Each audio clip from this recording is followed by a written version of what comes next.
Bonjour à toutes, bonjour à tous, on se retrouve comme prévu, on est toujours sur ce millésime 2022 à une étape cruciale qui est la décision d'écoulage des vins. D'abord, je voudrais revenir sur ce millésime et sur ces Cabernet Sauvignon, on en avait un petit peu parlé sur les Merlots. Je vous confirme qu'on est sur un très joli millésime. Les Cabernets sont dans la même lignée avec une belle densité, une très jolie couleur et puis avec une jolie trame tannique. Bon bref, ça se passe très bien et on est très heureux. Maintenant, concentrons-nous sur cette étape, sur ce moment important de l'écoulage. Alors tout d'abord, les vins ont été vendangés il y a à peu près 3 semaines, 1 mois.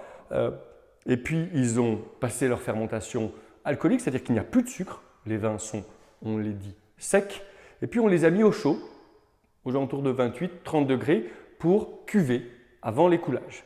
Et ce qu'on attend de cette cuvaison, c'est que les vins gagnent en rondeur, en toucher de bouche, alors soit de temps en temps en densité, mais même plus globalement en toucher de bouche, en complexité dans la bouche. Et ça, c'est quelque chose de très, très important avant d'aller plus loin. Qu'est-ce qu'on fait et comment on opère à ce moment-là? Eh bien, vous voyez, vous avez l'ensemble des cuves, une à une, dans chaque bouteille. Et puis, une fois par semaine, voire même si on sent qu'il y a un besoin, on va dire 2 fois par semaine, on les goûte une à une et déjà pour comprendre l'évolution qu'elles prennent et puis pour voir à quel moment c'est le moment de les descendre.